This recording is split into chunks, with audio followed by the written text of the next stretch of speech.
How do we see AGS developing going forward, and how does this fit into the overall strategy of the company? We just finished the best year ever for ATEA. 2014 was an outstanding year for ATEA, and we're just getting started. But to do that, the reason why we can look ahead and be so confident in the prospects that we have and the future that we have is we have a set of advantages that no other company has in the Nordic and Baltic regions. We are by far the biggest company in IT infrastructure in the Nordic and Baltic regions in a market where scale makes a very, very, very big difference. It's in a market where this gives us so many advantages over our competitors. When we're out there in the marketplace, we face a lot of competitors that are small regional players that might be have a few consultants in a small city somewhere in Sweden or somewhere in Norway, can send those guys out there, but they don't really have experience in the full range of products. They don't know how to integrate these products. They've just always been there. Or we might face companies that are real specialists in one area of IT. So, one area of IT, maybe they're specialists in storage, or maybe they're specialists in Microsoft software, or something like that. And that's what they do. But they can't cover the full range of IT. And this is who we compete against. This is the way the IT market has grown up. It grew up, so we have a very fragmented market of a lot of small companies out there. But it's not the way customers are looking to buy IT today. There's so much going on with so many new devices which are being hooked up on networks.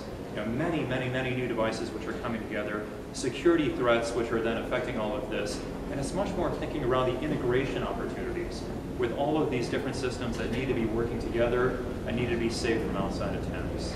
And it's impossible to deal with these kinds of solutions if you're a small company that only has expertise in one area, or if you're a few consultants in one town that are very limited in terms of what you know. There's just a limited breadth of knowledge that each of you guys can have and are servicing that area. ATEA spotted this very early on, that this was going to happen, that you were going to see companies that were going to get bigger and bigger and bigger with a broader range of expertise, with a wider range of geographic coverage. And so our company went about merging the biggest companies in Norway, Sweden, Finland, Denmark, eventually the Baltics, and putting them into one company. Then, as Steiner was mentioning, buying 53 companies around that, just round out the full range that we would have throughout the Nordic and Baltic region. And this gives us advantages that no other company has. I mean, we're over 3 times bigger than the second largest company in IT infrastructure in the Nordic and the Baltic region, and they're a company you could barely compare us with. I mean, they're doing something actually that's very different. They're just doing resale of hardware over the web. So there's really no comparable that's even close to what we have. And this is in a market which this gives us big advantages. I'm going to talk a little bit about one of the advantages and then how that deals with the discussion that we have on shared services, but first somebody's going to have to unlock this PC. Low pressure. Okay. Is this, something strange is going on here. Is it going to pop up, I guess, or is it, unless you guys can read in purple, is it something, well, anyway, I can simply talk to these slides. Let me try one more time and we see if we that was a good one. Let's try it this way here. Here we go. That's a little bit better. Okay. So being the biggest player in our region, what kind of advantages does this give us? Number one, being the market leader allows us to have much better purchasing power with our suppliers. All of the major IT companies, we talk about Apple, we talk about Microsoft, we talk about IBM, the full range of our partners, they know that we're the biggest in this region and they have to work with us if they want to be addressing the needs of customers in the Nordic and Baltic region. We're too big for them to ignore, and this gives us a lot of leverage in terms of the prices that we get from these companies. Now imagine you're a small provider of a few consultants in a small town. How are you going to compete with that? The answer is you really can't, and that's why we're growing organically so much faster than the market. So the fact that we're market leaders gives us big advantages in terms of how we work with our suppliers, the biggest companies in IT. The fact that we have such a broad range of products and broad range of services mean that we can offer total solutions to customers, including everything from the data center to everything, the equipment that they carry around, all of the security, all the software that they need, which other companies don't have. This is another big advantage against companies that may offer one product, but they don't offer the full range of products that ATEA offers, and the ability to integrate these into total solutions. The fact that we have a local presence, I mean, not only do we have this big range of products and big range of knowledge, but we have people out in all of the local markets that we can then be channeling this knowledge to by having our people working over there. We have salespeople in all of these different markets interfacing with the customers in all of these small local markets. And we can provide the full muscle of the group to these small local markets. The local presence is a big advantage for us as we sell to the Nordic and Baltic region. And then finally, what we're here for is shared services. Shared services, the ability to be working at such big scale with 6,500 people working across the Nordic and Baltic region means that we can identify functions that we can centralize. We can run them much more efficiently at higher scale in one location, and we can take advantage of all of the efficiencies from doing it that way, versus smaller companies that are too fragmented or don't have the scale that can't do things the same way. So this is core to our strategy. It's really one of the cornerstones to our strategy is shared services. And this is why we're here. This is why we're putting so much emphasis on this. Shared services is not just Riga. Shared services is a wide range of projects that we're doing. It also includes our logistics center in Sweden, where we have a big warehouse, and we're handling all the logistics and the warehousing for product shipments that are going out throughout the Nordic region. From a place in southern Sweden, it's an easy place to access Denmark, it's an easy place to access Norway and the Swedish markets, Finland to a lesser extent. But primarily it's the biggest three markets that we're accessing from our logistics center. That's a big part of the strategy. It's our e-shop and a lot of the other back office systems that we can be using towards our customers, that we can set up one world-class system and then roll this out to all of the different businesses. I'm talking about the commercial interface that we have with our customers. It's Atea Finance, our leasing company, that we can then have leasing offering to our customers so that our customers can be buying and then paying on a monthly basis, and we handle all of the financing in-house with our own leasing company. So these are some of the advantages that we have, but the one that I have on the top of this list is AGS, and this is the area that we really want to be developing in the years ahead. It's finding all of these activities that are being run in the countries at very low scale, very inefficiently, centralizing these, thinking through how can we do these smarter, and then moving these things over to Riga in a much more smart fashion. And while we do it, redesigning the processes so that we can be running things much more efficiently.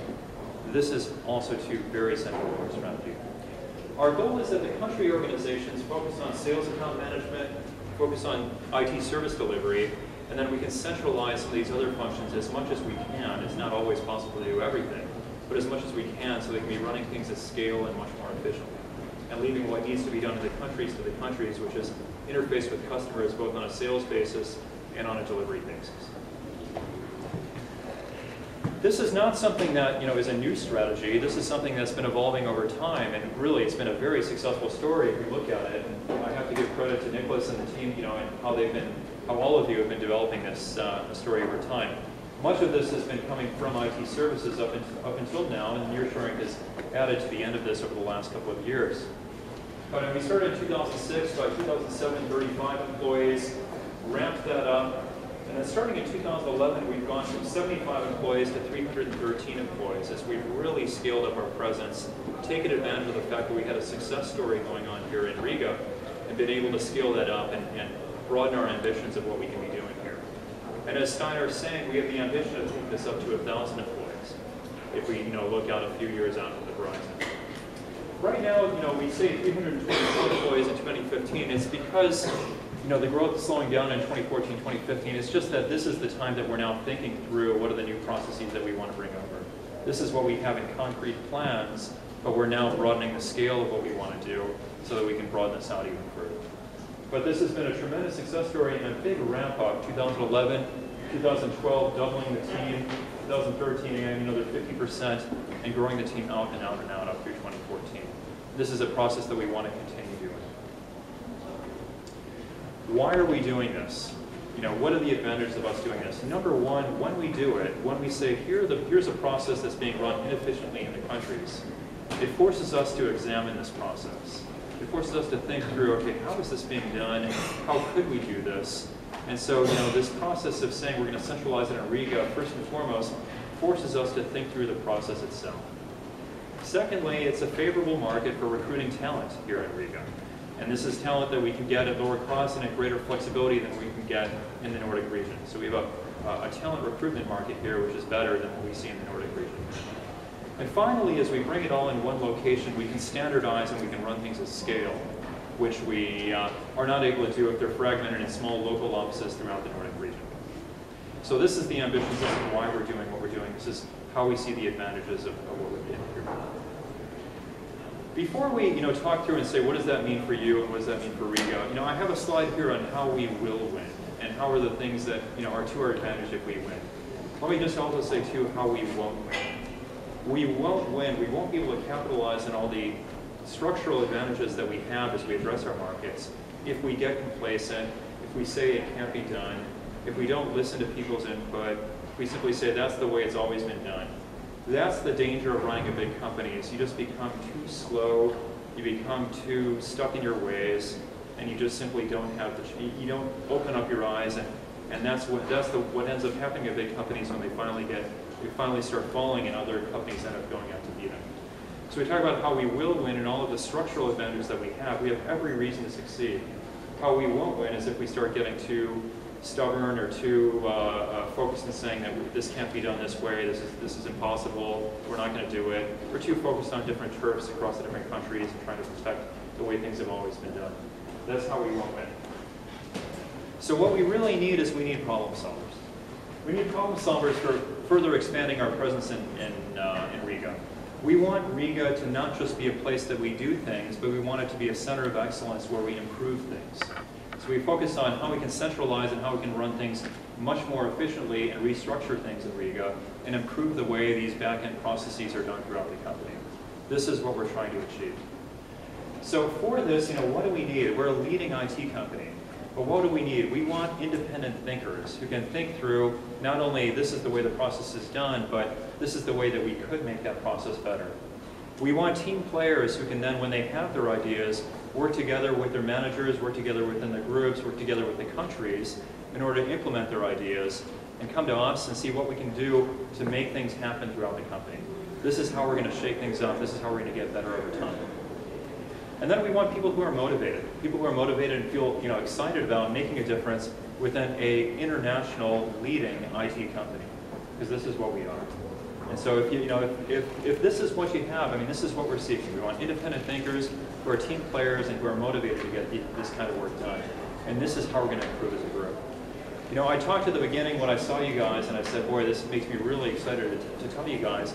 When I see a lot of young people out here who are coming out of school, who are maybe a few years out of school, who have new ideas and new ways of looking at things, this is great. This is exactly what we need in Riga, because this is the kind of people who are going to be coming up with new ideas and saying why, and asking questions about why don't we do it this way, why don't we do things better this way.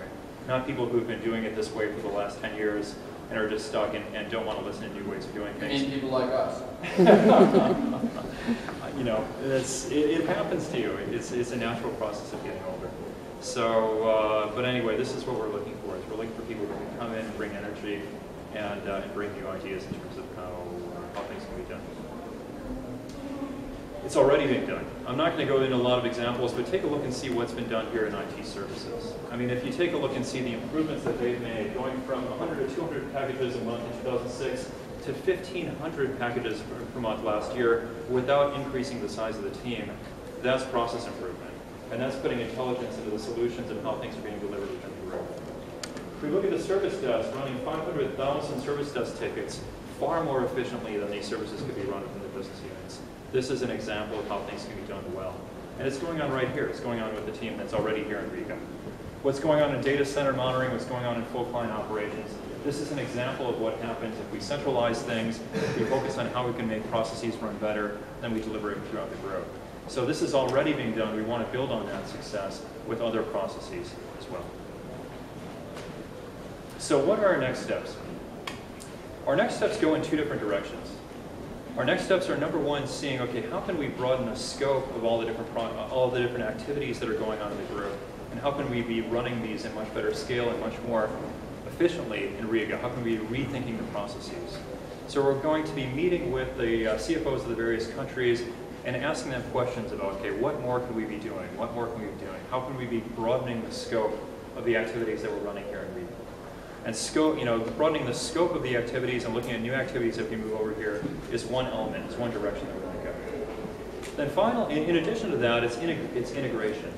We've moved over several processes here in just getting started with customer care, but also too in procurement, also too in some of the back office accounting functions. But still, we're not taking full advantage of doing this most effectively. We still have very, very, very individual ways of doing things across the countries, or maybe one country has been successful in doing one thing and the other country is not doing that. So the countries are really run as very separate islands. And we need to break that, we need to break out of that, because we want to see what's successful here we can be doing in the other countries as well. And what might be done one way here, if we can get the companies to work more alike, we have a much better basis to be scaling from. We can take much better advantage and improve the way things are being done. You know, Søren, I didn't have a slide on this, but some of the work that he's been doing to, for example, reduce days sales outstanding in Denmark and improve the collections that have been done in Denmark. I mean, this is a tremendous initiative that's been run out of here in Riga. Why can't we do some of these things that are running very, very, very well in one country and then challenge the other countries to work in similar ways? These are the kinds of things that we need to look at. So it's number one, it's broadening the scope of what we want to do. It's number two, taking a look and seeing, okay, functions that we move over, how can we integrate these? How can we rationalize these functions? How can we optimize these functions? Taking full advantage of the scale of the group. So this is really what we're looking at. And again, it comes down to having energized people who are willing to look at the problems in new ways, willing to commit themselves to it, and that's where professional development comes to. And that's where, you know, that's what makes it really exciting when you see when you're managing people, see people who are contributing ideas, contributing parts of themselves, and really motivated in making things happen. This is what we're looking for here within Riga, because there's tremendous opportunities to be working on this throughout the group.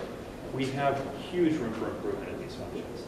This is going to be one of the most important things that we're going to see for our company. We want to improve our company's performance over the longer term. Okay. So what we've been trying to do is start at 30,000 feet, tell you a little bit about the company, a little bit about how we are thinking, and then down to what we think that we're going to do here. So, you know, basically, one, we're in a very good position to develop the company further on, and we're coming from the best year ever. We know that not everything is perfect. You know, it's far from perfect, actually, some places, and that's good because it's improvement that we can do. And then we are at the stage that we are when it comes to nearshoring. We haven't been able to move as fast as we thought when we started, but we have learned a lot, especially in the country. So now we need to take advantage of that knowledge, you know, that learning process, when we start moving other processes, because we are going to move other processes. And there is a lot of areas that we will focus on. And we want to develop the culture here, or the environment here, so that you can be a part of some of those new areas. Because you have, you know, we built up knowledge here, not only about the process, but about nearshoring. And, you know, some of the questions that I've got, I don't know if you are going to ask questions like that, but some of the questions I've got is, yeah, but are we, you know, allowed to develop, and all of these questions? And you know, in a little bit of a way, it makes me sad, because that's really what we want to. You know? And so, again, there's no one else to blame but me. And that's why I'm here. Okay. And so, we will develop and be better. And we want you to be a part of this for a long time. We don't want people to be here for 6 months, or 12 months, or 15 months, and then have to, or feel that they have to quit to get new challenges or whatever. Okay? So we want you to be challenged here. We want you to feel that this is your place to be. Final place to be. We don't think it's a lifelong journey, even though I've been in the company for more than 15 years. But for a longer time than most people do right now.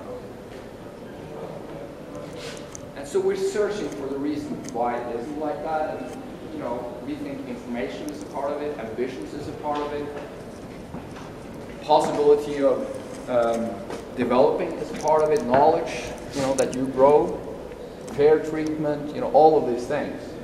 We're part of it, and we will be better. Not perfect. Do some of you know who Mario Andretti was, or is? He was? Yes. Formula One driver, or race driver, actually. He was Formula One. Not a big sport here, I understand. But if you think about that, they're really, fast drivers. He got a question one time, are you always in control when you drive at the speed you do? And he said, hell no. If I would, I wouldn't have won a race.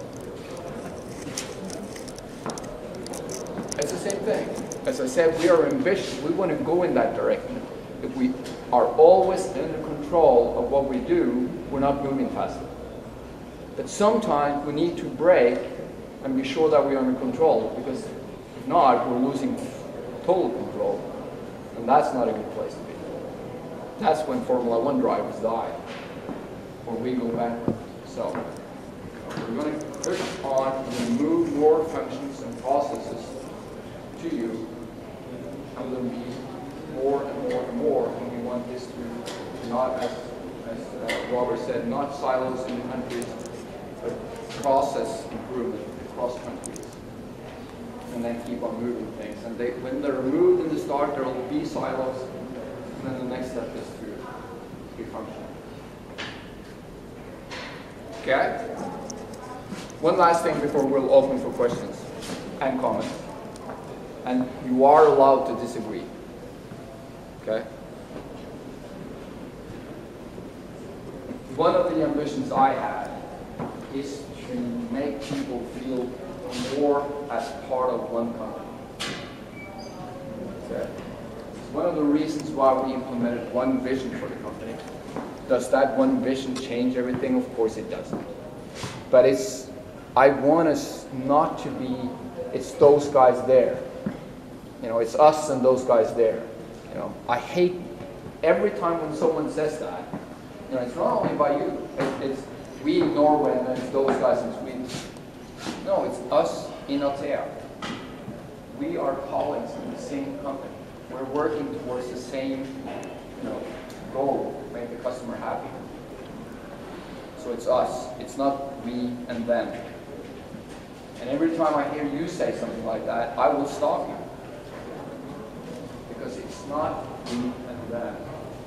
It's us. And as I said, I don't know how many of you were on the kickoff, but I said, it could mean that people move from somewhere to here, or from here to somewhere. It's a part of the possibility of growing. I'm not saying it's a lot of people that would do that, but some maybe thought that would be cool. It's going to be us. Okay. So, we'll open up for questions, comments, anything you wonder about. This is what we have for you today. The rest is answering questions.